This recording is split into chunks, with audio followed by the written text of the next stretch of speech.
My car this go around is one that I didn't even know existed until I picked it up. I figured this was just a Nissan Rogue, but it's not. It's just a little bit smaller. It's a Nissan Rogue Sport. So when I saw this at the rental lot, it was actually like 2 cars away from the new designed Nissan Rogue, and I was like, wow, the old Nissan Rogue is quite a bit smaller than the new one.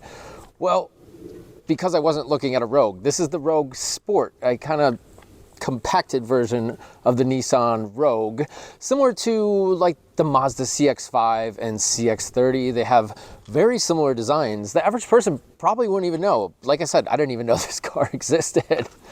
But it's kind of a sales gimmick, I think, to make it look like you sell more cars than you actually do. In fact, when this first came out in 2017 and the following year of 2018 of this generation, Nissan sold over 400,000 Rogues. But by the end of the run, 2021, 2022, which this one is, they were down to about 200,000. So I think Nissan didn't really see the value in a small SUV and decided to go a little bit bigger. Hence, we have the new Rogue and not a new Rogue Sport. But you can still pick up one of these. This is one of the last ones ever made in 2022 with low mileage. This is a mid-level SV trim for about $15,000. So I thought it was worth a look to see what kind of value you can get for that price. Taking a look at the styling, as you can see, it's pretty indistinguishable from its bigger brother, the Rogue. It's got Nissan's previous generation styling. As I said, this was discontinued in 2022. It's got the LED light strip for your daytime lamp. Unfortunately, halogen headlamps. The wheels look a little bit small, but those are actually 17s. It's just a really big wheel well. And it's got Nissan's safety shield system all around. There's sensors all over the car, including a 360-degree camera. You got rear bumper sensors here, front camera as well. So quite a bit of nice safety stuff, including all-wheel drive. Unfortunately, that makes this thing pretty heavy with the all-wheel drive equipped. This little SUV is about 3,500 pounds. And moving around all that weight is a naturally aspirated 2-liter 4-cylinder engine. It's slow. It's really, really slow. This has 141 horsepower, 147 pound-feet of torque. And like I said, it's pushing around 3,500 pounds. And that's without anybody sitting in it. So this is woefully underpowered. It's on par with a previous generation Prius. And everyone knows how slow those were.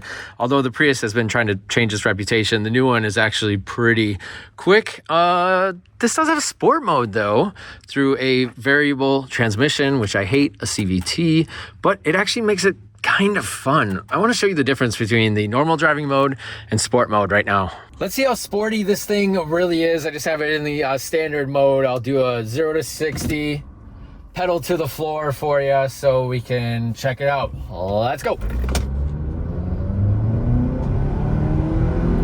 This is pedal all the way to the floor. I'm not even to 40 yet. Now I'm at 50 and 60. It takes quite a while. Now on the bright side, you're probably gonna keep your tires for longer because you will never spin the tires on this, especially as it's all-wheel drive. Let's have a look at it in sport mode now. I'm gonna do the exact same run here, except this time it is in sport mode, as is displayed in the center digital cluster. Here we go. Still very slow, except it sounds better. And 60. I think it did it a few feet faster. Now, I criticized the Nissan Altima when I drove it because I didn't think sport mode did anything. But it's quite the opposite in this. Listen. Sounds like it's doing something, even though you're really not moving much further.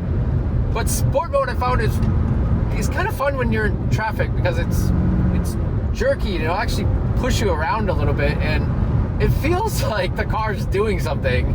It's like the slow car fast theory. It's kind of fun to drive in that sport mode. I'm sure it's screwing your gas mileage a lot. This is supposed to get up to 32. Driving it like this, because it's a rental car, I've still averaged 28, so I'll sacrifice a couple miles per gallon to have a lot more fun ride. Next up, let's check out the interior. I want to start in the backseat for this one because it is a scaled down Rogue, technically a compact car, so you'd expect compact seating in the back, and that's what you get. My legs here are pressed firmly against the driver's seat, and the roof line is really low as well. It's pretty much what I expected, though. I personally don't really have more than 2 people in my car at any time. So if that's you as well, that's really not going to be an issue. But if you regularly have people in your back seat that are bigger than, like 10, 12-year-old kids, you might want to reconsider getting something this small. Up front is where the Rogue Sport really starts to shine, though. There is some surprisingly nice materials in this car for the price level. You have power everything, even memory seats. There's some really good features on this car. Power driver's side seat. The passenger side is not power, but still very comfortable seats.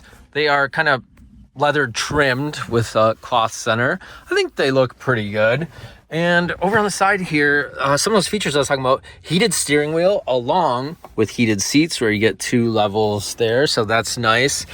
Sport mode, eco mode, which you already saw the sport mode do its wild thing, and you can lock your all-wheel drive in as well. I do prefer that this one is all-wheel drive compared to just front-wheel drive, but like I said, it adds about 150 pounds or so to the weight.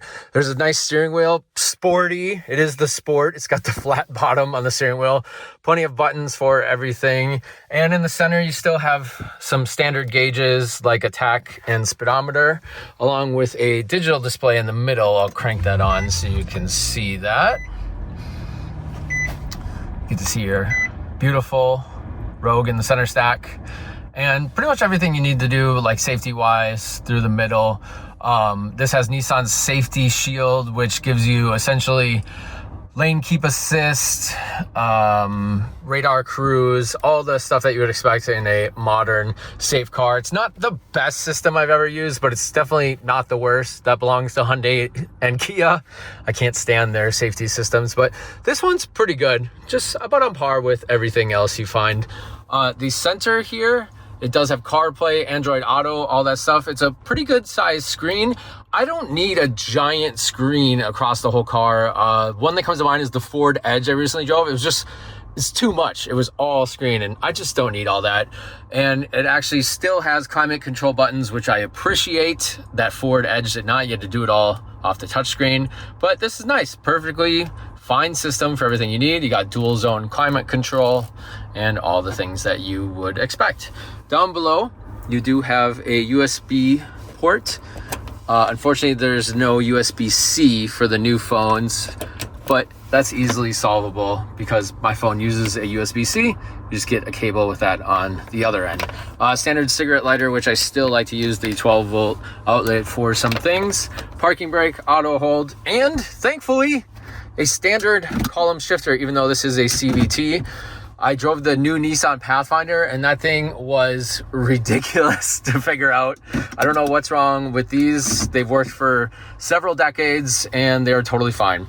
Cup holders in the middle, as you can see, I'm putting to good use, and a nice little spot to like hold your phone or whatever you want to do, so you can stay off it, but it's still within reach.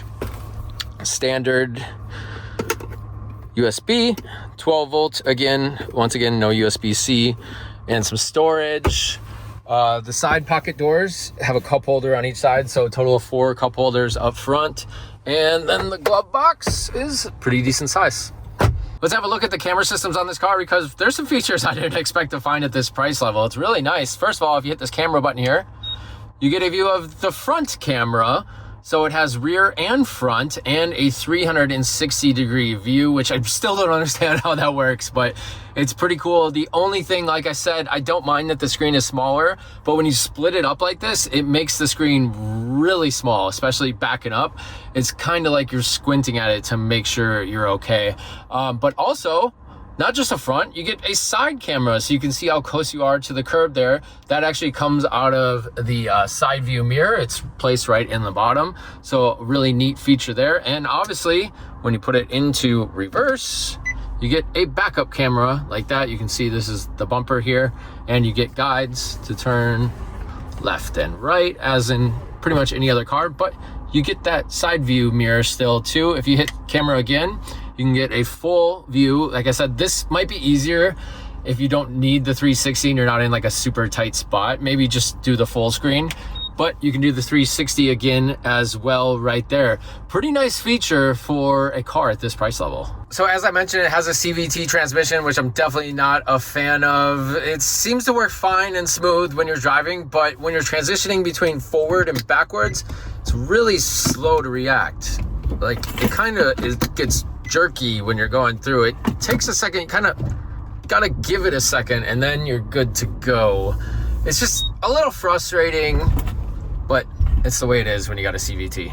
Honestly, I didn't expect much from this car, but the more I drive it, the more I like it. It's a pretty good little commuter car, and for like 15 grand, which you could pick something like this up for, this just hit 20,000 miles, so still a very brand new car. I think it's a super good bargain. The only concern I would have is that CVT transmission. Those are very unreliable, and usually you got a pretty good chance that it's gonna go out before 100,000 miles. So if you're looking for a car, a nice little commuter car in the city, you don't have more than 2 people in your car at any time, and you don't care how fast it is because it is really slow, as you saw, this is a good option for the price. Now, if you're gonna keep a car for a long time and you're the type that makes it last until it just gets run into the ground, there's only one Japanese competitor car that doesn't have a CVT, and that is the Mazda CX-30, like I mentioned before. My personal daily car is a Mazda CX-5. I'll put the link to the video of that. I love that car for a daily commuter car, and I haven't personally driven a CX-30, but I assume it's kind of the same thing, just a little scaled down, just like this is scaled down to a Rogue. It actually uses the same engine as the CX-5, so it's lighter, it's gonna be a little bit quicker. My CX-5 is not a race car by any means, but I gotta imagine if you shed a couple 100 pounds off it, it's gonna move pretty well. Now, other competitors in the segment, Honda HR-V, it's technically a competitor, but the prices are a lot more expensive, and the new styling isn't really for everyone. They've really softened it up a lot, but there's also the Corolla Cross. That's kind of interesting that these car companies like the Nissan Rogue Sport, the Bronco Sport, they're all based on a bigger model that's scaled down. Toyota did the opposite. They took a Corolla and pushed it up to a Corolla Cross. I would say that's comparable. Otherwise, currently, if you're really into Nissan, the smallest SUV you can get is the actual Rogue. I think the new styling looks really good. I haven't got to drive the new Rogue. I did drive the new Pathfinder. I liked it, except it was enormous. So the Rogue is actually quite a bit smaller. It's gonna be a little bit bigger than this, but way smaller than a Pathfinder. So maybe worth testing that out too if you're looking to go brand new and you are obsessed with Nissan for some reason. But overall, this is a pretty good car if you don't have a huge budget. So have a look at it. I hope you enjoyed this video. If you did, leave a comment, like, and subscribe to the channel. It's at Petro Electric. I will see you on the next review.